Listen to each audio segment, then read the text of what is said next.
So students आप लोग यहाँ पर पहला क्वेश्चन देख पा रहे हो।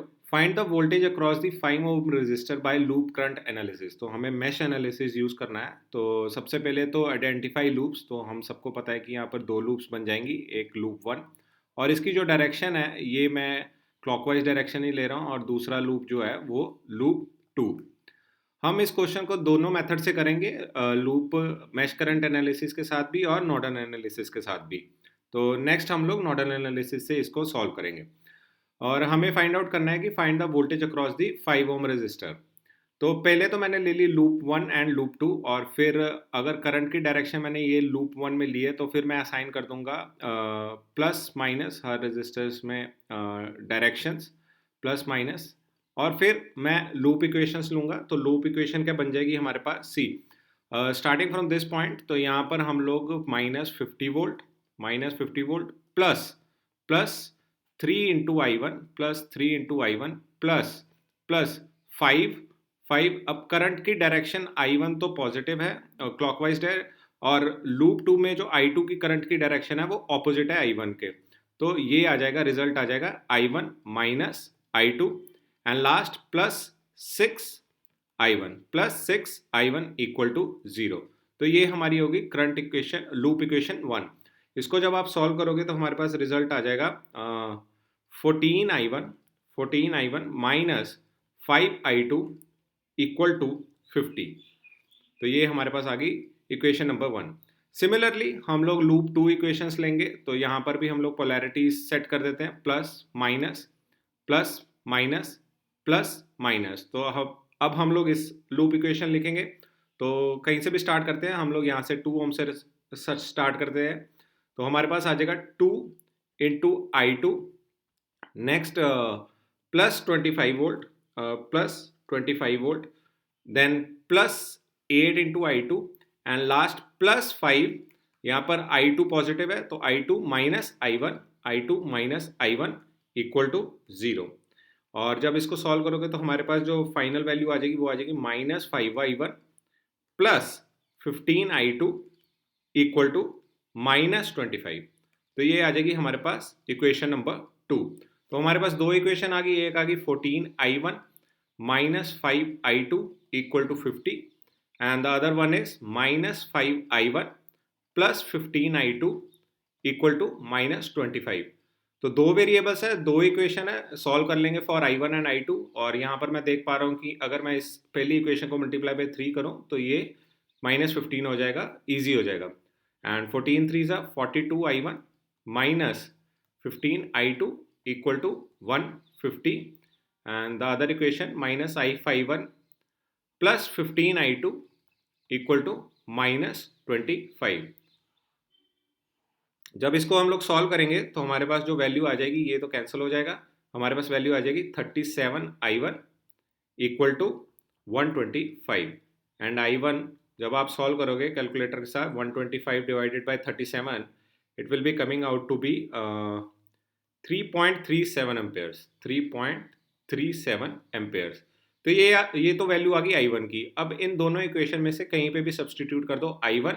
तो लेट अस सपोज मैं इसको इक्वेशन नंबर 2 में सब्सटीट्यूट कर देता हूँ। तो जब मैं 2 में सब्सटीट्यूट करूँगा तो वहाँ से मेरे को I2 की जो वैल्यू मिलेगी वो मिलेगी -541 एम्पेयर, -0.54 एम्पेयर्स। और ये दोनों वैल्यूज आ गई I1 एंड I2 की। तो I1 हमारे पास आ गया 3.37 एम्पेयर्स पॉजिटिव में है और I2 की वैल्यू आ गई -0.054 एम्पेयर्स। कहने का मतलब है कि करंट की डायरेक्शन हमने ये ली है तो इस डायरेक्शन में इसकी वैल्यू आई -5.54 एम्पेयर्स। अगर पॉजिटिव हो तो इसका मतलब उल्टी एंटी क्लॉकवाइज डायरेक्शन। और हमें क्या फाइंड आउट करना था, find the voltage across the 5 ohm resistor. तो voltage across the 5 ohm resistor क्या आ जाएगा, resultant of current voltage across 5 ohm resistor क्या आ जाएगा सर, 5 ओम इनटू जो करंट की रिजल्टेंट डायरेक्शन है तो I1 माइनस I2। तो हमारे पास वैल्यू आ गई 5 into 3.37 minus and minus plus 0.54। और जब इसको आप सॉल्व करोगे कंप्लीटली तो हमारे पास वैल्यू आ जाएगी 19.59 वोल्ट। अब इसी क्वेश्चन को हम लोग नोडल एनालिसिस से सॉल्व करते हैं। क्वेश्चन मैंने लिख रखा है, तो यहाँ पर देख पा रहे हो। तो अब हम लोग लूप करंट एनालिसिस की जगह नोडल एनालिसिस से इसको सॉल्व करते हैं और यही चीज़ फाइंड आउट करते हैं, find the voltage across the 5 ohm resistor. तो हमें यहाँ पर जब वोल्टेज मिल जाएगी तो हमें डायरेक्ट आंसर मिल जाएगा voltage across the 5 ohm resistor. तो यहाँ पर रेफरेंस वोल्टेज मान लेते हैं V, और नोडल एनालिसिस के साथ के हिसाब से जो इक्वेशन बनेगी वो बनेगी sir V minus 50 divided by 3 plus 6, 3 plus 6 plus V divided by 5, V by 5 plus V minus 25, V minus 25 divided by 10 sorry 8 plus 2 equal to 0।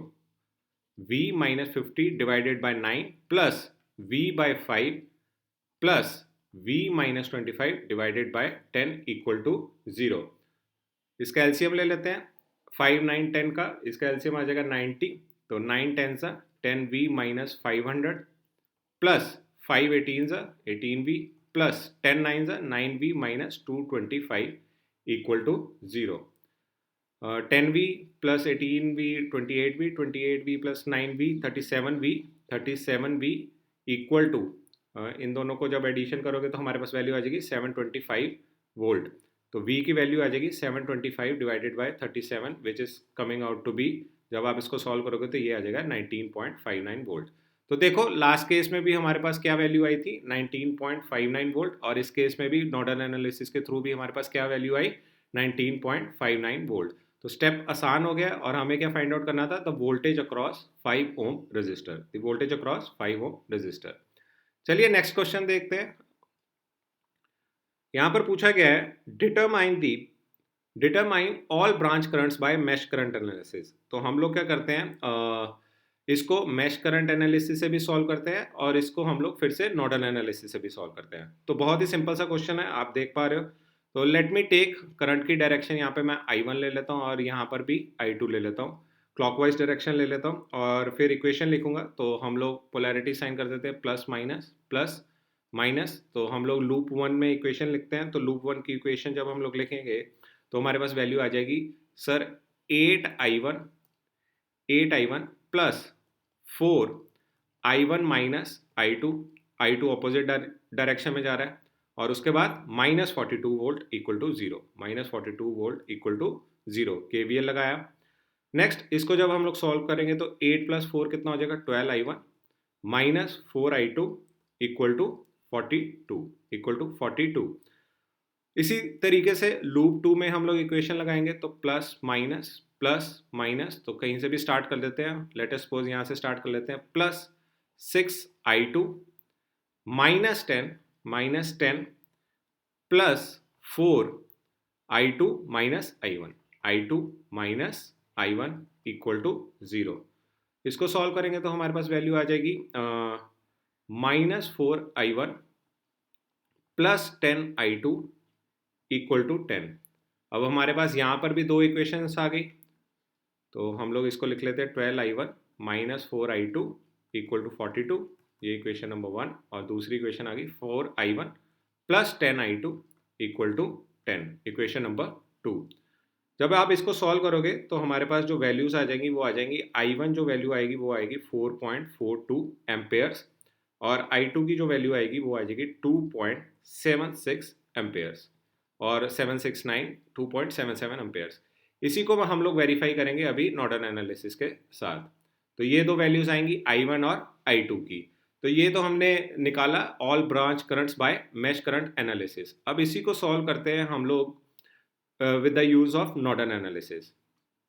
तो यहाँ पर आपको सर्किट दिखाई दे रहा है, तो करना क्या है, इसको हम लोग नोडल एनालिसिस के थ्रू सॉल्व करेंगे। तो एक रेफरेंस वोल्टेज ले लेते हैं V, राइट, और इक्वेशन बनाते हैं sir V minus 42 divided by 8 plus V by 4 plus V plus 10, यहाँ पर V plus 10 divided by 6 equal to 0।